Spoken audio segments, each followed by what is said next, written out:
Hello everybody, Tai Chi Twins here. My name is Jeremy Rorty. And I'm Joshua Rorty. Welcome to another episode of What's on the Weapons Wall. Today we wanted to take a look at the Kukri. These Kukri are another Karate Mart special. The cool thing about Karate Mart is, they've got some weapons that they admit are wall hangers. They call them their mall ninja weapons that are really cool for collectors. There's a lot of also high quality weapons that are at a really cheap price. I don't want to say cheap because you can actually use them. But then the thing is, every once in a while they come across some really good things and they disappear like that. So you got to check out Karate Mart on a regular basis, otherwise you miss out on things like this. The Kukri itself has a lot of historic significance. It is even nowadays known as the national weapon of Nepal. And even Nepali soldiers are still issued a Kukri and trained in how to use the Kukri. Really was made popular, I think, for the military back in the Gurkha Wars. The British came across this and they decided to take on the design, and they used it a little bit differently, but it's still pretty much the same type of weapon. The first thing I'll talk about that kind of makes this different than most other knives is the shape of that blade. And you can see how down here, it's a very fat belly to the blade, and it comes a little bit smaller here, which is meant to make the weight of this blade very forward heavy. It was really meant for chopping, but also this shape, this curve of almost an S, made it really good for slashing.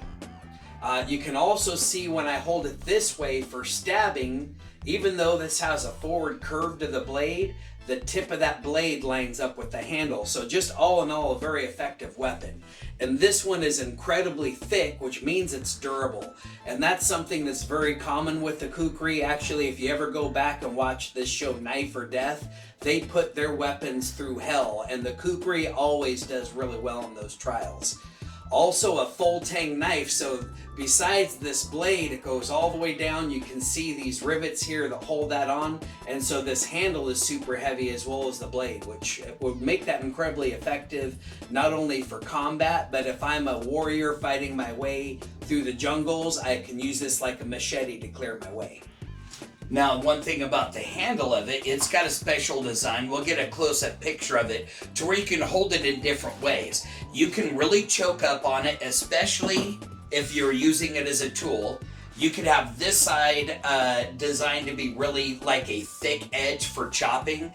You could make this part fine, and you could use it as a draw knife, or for doing fine carving like he said. And if you're going to hold it like that, you'd want the hand higher up on the handle.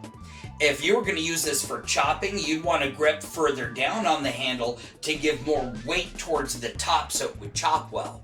But then if you were fighting, you'd maybe want more of a mid grip, and that's what this handle is designed to do, is give you different ways to grip it. And that's the other great thing that I like about the Kukri, is there's a lot of mystery to this knife. Most of that mystery has to do with what's called the cho. It's this very interesting design here. There's a lot of people that say, oh, it's meant for if there's blood coming down the knife, it's going to drip off. And I could kind of see, like if it's traveling the blade, it would hit this and maybe drip off. But the problem is, if you're using this as a weapon in combat, that whole blade is going to be covered in blood. And so it's going to be dripping down the sides. Your hands are going to get bloody no matter what. So obviously that's not what it was used for. Some people say that it was used as a bottle opener. I don't even see how the shape of that would open a bottle. And when these were originally created, they didn't have beer in bottles. So yeah, that's probably completely false also. Probably the most common thing that you hear that makes the most sense is some type of religious symbol related to Shiva. So for example, if you look at it one way, it looks like a trident. If you look at it this way, it looks like the end of the hoof of some type of cloven hoofed beast. But I mean, to me, of all those other explanations, religious significance probably makes the most sense. For more practical purposes, there are some Kukri that come with another 2-knife set. Now, one knife is not sharp. It's actually meant for sharpening the Kukri itself. The other knife is got an edge to it, and it's more of a small knife that you could use for small, finer carving. And I have heard that the cho was maybe used to knock off burrs off of the sharpening knife. That could be possible. I've also heard that it could be used to sharpen the utility knife that comes with it. If this is a sharper or a harder blade than the utility knife, this could certainly sharpen the utility knife. So I don't know, that might be a practical use for it. And ultimately, it's all been lost to history. Nobody really knows what it was for sure. You can't find hard facts on that, which to me is a very intriguing piece of this knife. Well, you know, the thing is, that's what this is all about. Let's go ahead and see how well it throws. This kukri is 17.5 inches overall, with a blade that's just over 12 inches long and 2 inches wide at the belly. This high carbon steel short sword weighs 660 grams. The faux leather sheath is accented with real brass. The belt loop attachment can be unlaced and switched to the opposite side of the scabbard, so it can be carried on either the right or the left side of the body. Line. This time to warm up, we're going to play a fun game of tic-tac-toe. We'll get into more details in a different video, but here's generally how it works. Top square. See if I can take the center square and knock your knife away. Ooh, got the center square, didn't knock your knife away.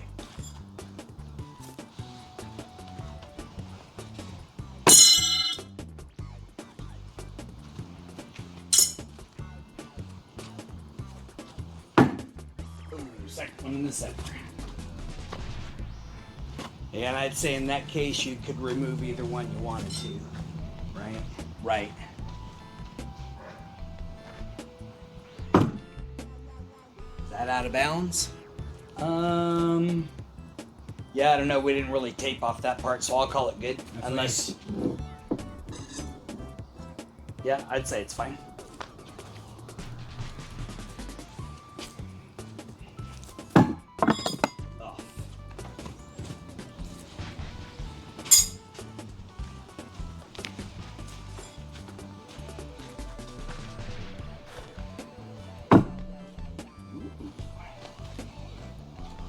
Oh, is that 3 in a row? 3 in a row.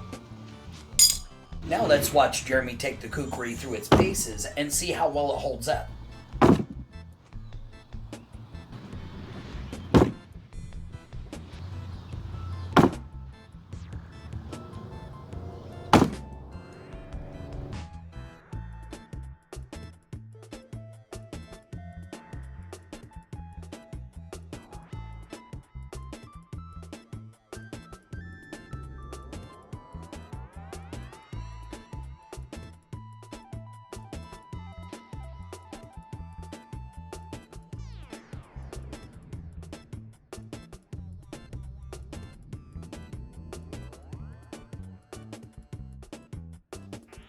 Of course, the kukri threw really well. I had no surprise about that because all these big knives that we threw, I had a really easy time throwing. I think part of it has to do with the weight of the blade. That heaviness just carries it right toward the target.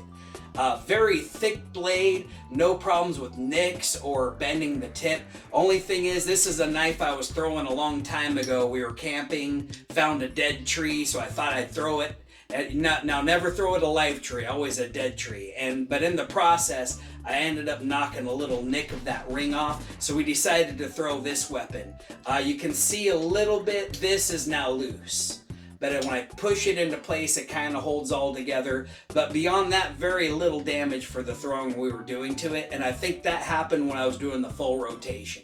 You do full rotation throws, they carry so much force into the target.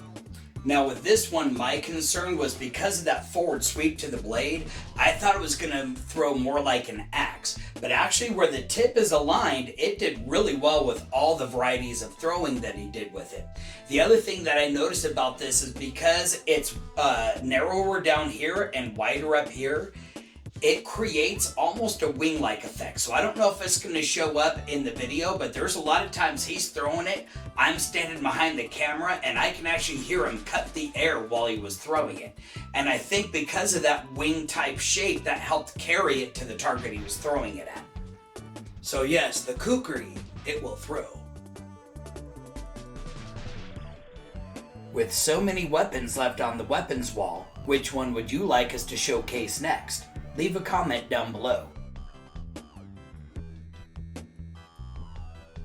As with any skill, it takes practice and proper training to get good at it. So make sure you look for a good school in your area. If you're in Southern Oregon, contact us for our locations and times. Thanks for watching our video. If you enjoyed it, like it and make sure to share that with a friend. Click the subscribe button and then hit that notification bell so you can catch our next exciting video.